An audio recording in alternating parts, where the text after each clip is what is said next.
Finally a new video uploaded. अब ये बात मैं आप लोगों को किसी और वीडियो में बताऊंगा कि इतने दिनों से मैं वीडियो अपलोड क्यों नहीं कर रहा था। आज की इस वीडियो में मैं आप लोगों को पबजी बैन के बारे में बताने वाला हूँ कि पीटीए ने पबजी को बैन कर दिया है पाकिस्तान में। अब इस बारे में मैं आप लोगों को अपना ओपिनियन दूंगा और मैंने वीडियो शूट करने से पहले काफ़ी ज़्यादा डिफरेंट सोशल मीडिया प्लेटफॉर्म्स पर लोगों का फीडबैक लिया था इस पबजी बैन के बारे में। तो आप लोग ये नहीं कह सकते कि मैं पबजी खेलता हूँ इस वजह से अपना इस तरह का फीडबैक दे रहा हूँ, बल्कि ये वीडियो सबके फीडबैक की एक कंपाइलेशन है। वीडियो काफ़ी ज़्यादा लंबी हो सकती है क्योंकि इसमें मैंने काफ़ी ज़्यादा इन्फॉर्मेशन को गैदर किया है, तो वीडियो को आप एंड तक लाजमी देखिएगा। So let's start this video. First of all, E sport is a thing. E sports actually electronic sports को कहते हैं। जिस तरह स्पोर्ट्स के लाइक क्रिकेट और फुटबॉल के मैचेस होते हैं, टूर्नामेंट्स, वर्ल्ड चैंपियनशिप होते हैं, उसी तरह वीडियो गेम्स के भी टूर्नामेंट और चैंपियनशिप ट्रॉफीज़ वगैरह होती हैं।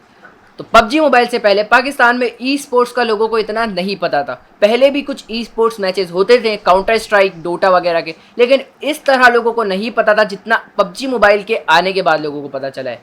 उसकी मेन रीज़न सबसे पहले तो ये है कि ये पबजी जो है मोबाइल पे आप आसानी से खेल सकते हैं। हर बंदे के पास मोबाइल होता है, तो इसका ईज़ ऑफ यूज़ ने जो है पबजी को पाकिस्तान में फेमस कर दिया, या किसी भी कंट्री में इसके जो फेमस होने की वजह यही है कि आप ये मोबाइल में खेल सकते हैं, पोर्टेबल है, आप कभी भी कहीं भी इसको खेल सकते हैं।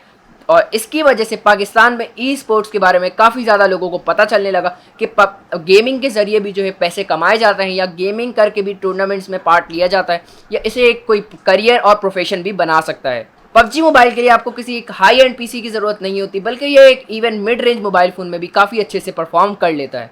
पबजी मोबाइल की वजह से ही पाकिस्तान में लोगों को ई स्पोर्ट्स का पता चलने लगा। इससे पहले कभी भी पाकिस्तान पबजी के टूर्नामेंट में इंक्लूड नहीं होता था, लेकिन पहली दफ़ा पबजी ने पाकिस्तान को अपने टूर्नामेंट में इंक्लूड किया और पाकिस्तान को भी ऐसा टफ कॉम्पिटेंट देखा जाने लगा।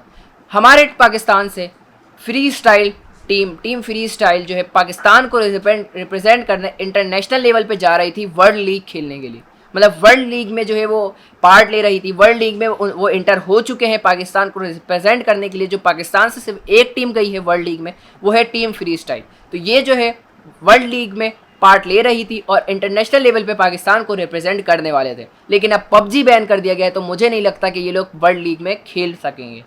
वीडियो गेमिंग सिर्फ टाइम पास नहीं, बल्कि काफ़ी ज़्यादा लोगों का करियर और प्रोफेशन भी बन चुकी है। पाकिस्तान में तो इतना इस चीज़ का लोगों को नहीं पता, लेकिन out of country e sports काफ़ी ज़्यादा फेमस है और काफ़ी ज़्यादा लोग इससे अपने स्किल्स को प्रेजेंट करके या अपने टैलेंट को प्रेजेंट करके काफ़ी ज़्यादा पैसे कमा रहे हैं टूर्नामेंट्स में इंटर होकर। पाकिस्तान का एक प्लेयर अरसलान है, टेकन 7 का टॉप प्लेयर माना जाता है। इसने वर्ल्ड चैंपियन ट्रॉफी में पाकिस्तान को रिप्रेजेंट भी किया और वर्ल्ड चैंपियन ट्रॉफी को विन करके भी आया। तो इसने इंटरनेशनल लेवल पे पाकिस्तान को प्रेजेंट किया है। He won almost $14,000 competing with more than 9,000 players coming from 80 countries. Achievement for Pakistan. Last year जो पबजी का टूर्नामेंट हुआ था, उसकी जो प्राइस जो थी, उसकी विनिंग प्राइस जो थी, वो $2.5 मिलियन का उसका प्राइस पूल था। मतलब $25 लाख। आप इसे पाकिस्तानी रुपीज़ में कन्वर्ट करके भी देख सकते हैं कि ये कितने होते हैं। तो ये बात तो समझ आ गई कि गेमिंग इंडस्ट्री कितनी बड़ी है और इसमें लोग अपने स्किल्स को प्रेजेंट करके कितना फ़ायदा उठा रहे हैं। Now let's talk about the loss done by PTA due to PUBG ban. Pakistan में काफ़ी ज़्यादा ऐसे लोग हैं जो पबजी खेलकर पैसे कमा रहे हैं और इनमें से कुछ का तो घर ही पबजी से चलता है। मैं यहाँ पाकिस्तान के काफ़ी ज़्यादा फेमस यूट्यूबर और काफ़ी ज़्यादा फेमस प्लेयर स्टार एनोनिमस को मेंशन करना चाहूँगा, जो कि पाकिस्तान के पबजी कम्युनिटी में फेमस या फिर टॉप कैटेगरी में आता है।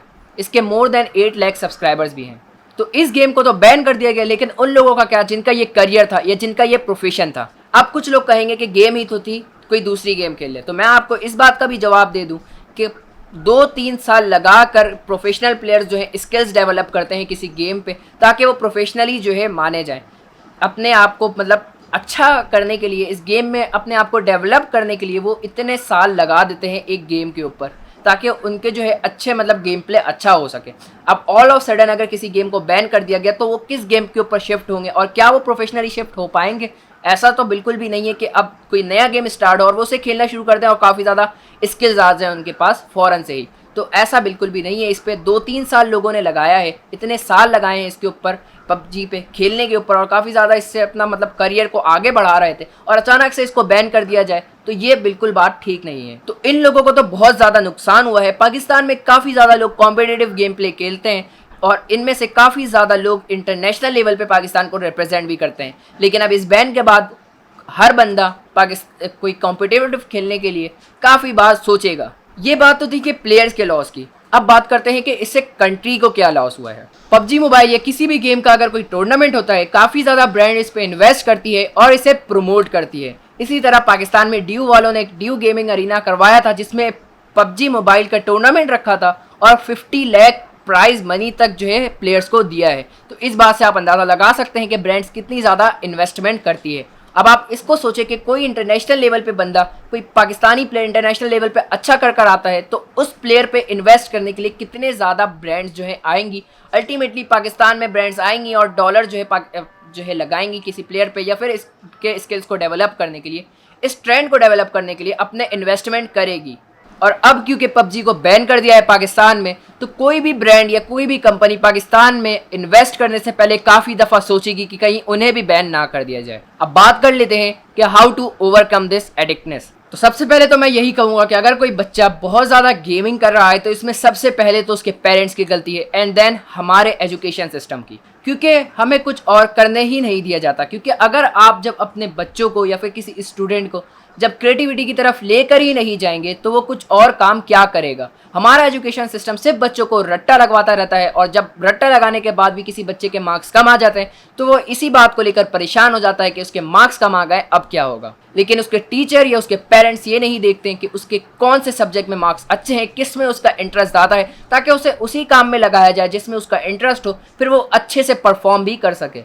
जब आप किसी बच्चे को उसके इंटरेस्ट के रिलेटेड पढ़ाएंगे, तो उसका ध्यान जो है गेमिंग से खुद ब खुद ही कम होगा और वो अपने इंटरेस्ट की तरफ ज़्यादा ध्यान देगा। कुछ आप उसे क्रिएटिव चीज़ों से इंट्रोड्यूस करवाएं, न्यू चीज़ें इंट्रोड्यूस करवाएं, देखें उसका ध्यान किस तरफ जाता है। तो इससे क्या होगा कि जब आप क्रिएटिव चीज़ें उसे इंट्रोड्यूस करवाएंगे, तो दूसरी तरफ भी उसका माइंड जाएगा, सिर्फ इस तरफ ही उसका माइंड नहीं रहेगा। अब ये तो आपकी जिम्मेदारी है कि आप उसे गेम के एडिक्टेड ना होने दें, क्योंकि एडिक्शन एक ऐसी चीज़ नहीं जो आप एक बार खेलें और एडिक्ट हो जाएं किसी चीज़ के, बल्कि अगर आप बहुत ज़्यादा टाइम किसी चीज़ पर लगाते हैं, उसके बाद ही आप किसी चीज़ के एडिक्ट होते हैं, just like our mobile phones. अब इस एडिक्शन का सोल्यूशन यही है कि आप जो है नई चीज़ों को इंट्रोड्यूस करवाएं स्टूडेंट्स को। स्टूडेंट को जब आप उनके इंटरेस्ट के मुताबिक देंगे, तो उनका ध्यान गेमिंग और पढ़ाई से थोड़ा बहुत जो है हट कर आप उसे उनके इंटरेस्ट के रिलेटेड भी कुछ दें काम, तो वो जो है खुद ही इन सारी चीज़ों से टाइम निकाल कर कुछ और भी करेंगे। अब बात कर लेते हैं सुसाइड न्यूज़ के बारे में। तो सबसे पहले तो मैं ये कहूँगा कि अभी के अभी आप न्यूज़ चैनल देखना छोड़ दें, क्योंकि जितना बढ़ा चढ़ाकर हमारे न्यूज़ चैनल वाले बताते हैं, जितना बढ़ा चढ़ाकर हमारे न्यूज़ चैनल वाले कोई न्यूज़ दिखाते हैं, उतना कोई नहीं बताता। अभी जो न्यूज़ आई थी सुसाइड की, जो कह रहे थे कि पबजी की वजह से बच्चे ने सुसाइड किया, उसकी रीज़न कुछ और था, उसका कोई और रीज़न था। पबजी से वो खेलता था, जिसको नाम लगा दिया गया कि पबजी की वजह से उसने सुसाइड किया। आप यूट्यूब पे या गूगल पे अगर सर्च करके देखेंगे इसकी रिपोर्ट, तो आपको ईजिली मिल जाएगी, और मैं डिस्क्रिप्शन में लिंक भी कोशिश करूँगा कि उसका लिंक जो है अपने डिस्क्रिप्शन में डाल दूँ, तो आप वहाँ से भी जाकर कंप्लीट रिपोर्ट इसकी चेक कर सकते हैं कि कितना झूठ हमें न्यूज़ चैनल वाले बता रहे होते हैं। ये बात बिल्कुल साइंटिफिकली प्रूव्ड है कि गेम्स खेलने से आपका माइंड शार्प होता है और आप स्ट्रेटेजी बिल्डिंग आपकी काफ़ी ज़्यादा अच्छी हो जाती है, और गेम खेलने की वजह से आप अपने छोटे छोटे मिस्टेक्स को भी पॉइंट आउट करना शुरू कर देते हैं in a positive manner. In the end मैं यही कहूँगा कि हमारे एजुकेशन सिस्टम को इम्प्रूव किया जाए और स्टूडेंट को उनकी इंटरेस्ट की तरफ लेकर आया जाए। मेरा इस ईयर इंटरमीडिएट ख़त्म हुआ है और अब मैं यूनिवर्सिटी में एडमिशन लेने जा रहा हूँ।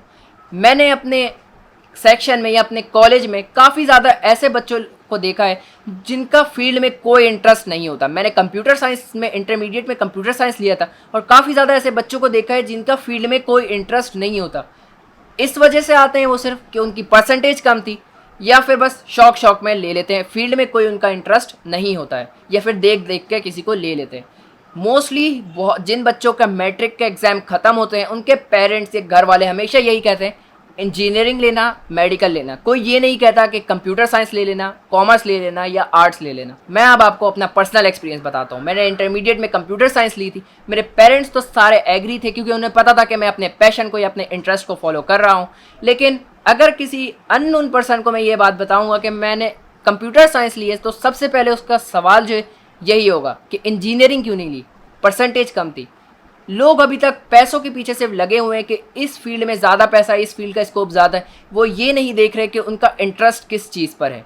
अब बच्चे जो है इसी प्रेशर में पढ़ रहे होते हैं, हालांकि उनका इंटरेस्ट उनकी फील्ड में नहीं होता, लेकिन फिर भी वो इसी प्रेशर में वो पढ़ रहे होते हैं कि इसका स्कोप ज़्यादा है, या पेरेंट्स के प्रेशर पे, टीचर के प्रेशर पे वो पढ़ रहे होते हैं, हालांकि उन्हें लेना नहीं होता वो फील्ड, लेकिन फिर भी वो पढ़ रहे होते हैं ज़बरदस्ती, जिसकी वजह से वो अपना 100% उस सब्जेक्ट पे नहीं दे पाते हैं। और यही वजह है कि उनका ध्यान पढ़ाई के अलावा हर जगह चल रहा होता है। तो अगर किसी स्टूडेंट को कंप्यूटर साइंस लेना हो और उसके घर वाले या पेरेंट्स कह दे कि नहीं तुम तो मेडिकल ही लोगे, तो अब आप इस बात से समझ सकते हैं कि वो इस फील्ड में कितना अपना इंटरेस्ट शो करेगा और वो कितना जो है टाइम वेस्ट करेगा पढ़ने में, क्योंकि उसका इंटरेस्ट तो कोई होगा ही नहीं। कंप्यूटर साइंस के बच्चे को अगर कह दे कि मेडिकल लेना है, उसका इंटरेस्ट कंप्यूटर साइंस में, कह दिया जाए कि तुम मेडिकल ले लो, तो आप खुद ही समझ सकते हैं कि कितना जो है इंटरेस्ट डेवलप होगा उसका फील्ड की तरफ और कितना जो है वो टाइम वेस्ट करेगा।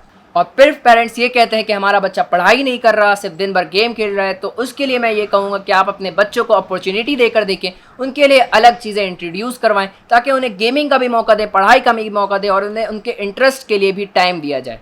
अब पीटी की तरफ से काफ़ी ज़्यादा ये बैड मूव था कि वो इतनी बड़ी गेमिंग इंडस्ट्री को बैन कर रहे हैं, और मैंने तो एक इंटरव्यू में भी देखा था कि वो कह रहे थे कि हम तकरीबन गेमिंग ही को बैन कर देंगे। अब जब हमें कंप्यूटर के बोर्ड की बुक में विंडोज़ 98 और पढ़ाया जाएगा और ये बताया जाएगा कि वॉलपेपर किस तरह से चेंज किया जाए डेस्कटॉप का, तो आप हाई लेवल पे बैठे लोगों से और क्या एक्सपेक्ट कर सकते हैं, जिन्हें कंप्यूटर की कोई नॉलेज नहीं होती, ज़ीरो नॉलेज होती है, या इस इंडस्ट्री के बारे में, किसी इंडस्ट्री के बारे में कोई नॉलेज नहीं होती, उनसे और ज़्यादा आप क्या एक्सपेक्ट कर सकते हैं। आप सिर्फ अपने बोर्ड के कंप्यूटर की बुक को चेक करें, 9 क्लास की या इंटरमीडिएट की आप बुक को ही चेक कर सकते हैं, और आपको पता चल जाएगा कि हमें अभी तक विंडोज़ 98, 2000, 2003 की चीज़ें पढ़ाई जा रही हैं। और यहाँ तक कि 9 क्लास में तो ये भी पढ़ाया जाता है कि आप फोल्डर किस तरह बनाएंगे कंप्यूटर में। इस बात से आप अंदाज़ा लगा सकते हैं कि हमारा जो एजुकेशन सिस्टम है वो कितना अच्छा है, कितनी जो है टेक्नोलॉजी की तरफ हमारा जो है एजुकेशन सिस्टम जा रहा है। लास्ट में बस मैं यही कहूँगा कि हमारे कंट्री में एजुकेशन सिस्टम को इम्प्रूव करें, टेक्नोलॉजी इंट्रोड्यूस करवाएं, इस काम पर वर्क करें, इन कामों पे वर्क करेंगे तो इससे कंट्री का भी फ़ायदा होगा।